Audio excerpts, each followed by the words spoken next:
কলকাতা লিগে ফের জয়ের সরণিতে ফিরল মোহামেডান স্পোর্টিং। নৈহাটি স্টেডিয়ামে আজ রুদ্ধশ্বাস ম্যাচে মেসারার্স ক্লাবকে তারা হারিয়ে দিল ৩-২ গোলে। এগিয়ে থেকেই আজ ম্যাচ শুরু করে সাদা কালো ব্রিগেড। রেমসেঙ্গার গোলে এগিয়ে যায় মোহামেডান। এরপর লাল রিংডিকা ব্যবধান বাড়ান সাদা কালো ব্রিগেডের হয়ে। মেসারার্স ক্লাব একটি গোল শোধ করে। কিছুক্ষণের মধ্যেই ম্যাচের সমতা ফেরায় তারা। তবে ম্যাচের একেবারে শেষের দিকে মহিতোষ গোল করে মোহামেডানকে জয় এনে দিলেন। মোহামেডান কোচ মেরাজউদ্দিন জানালেন, গোল খাওয়াটা আমাদের সমস্যায় ফেলতে পারত, কিন্তু শেষ পর্যন্ত জিতে মাঠ ছেড়েছি, এটাই অনেক।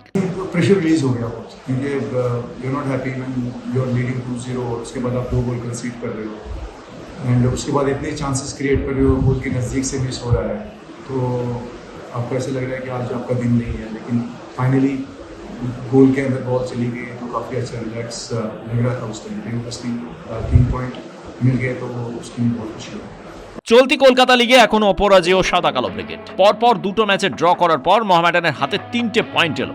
8 ম্যাচে 18 পয়েন্ট নিয়ে নিজেদের গ্রুপে শীর্ষেই রইল রেড রোডের ধারের ক্লাবটি। ব্যুরো রিপোর্ট, পূবের কলম ডিজিটাল।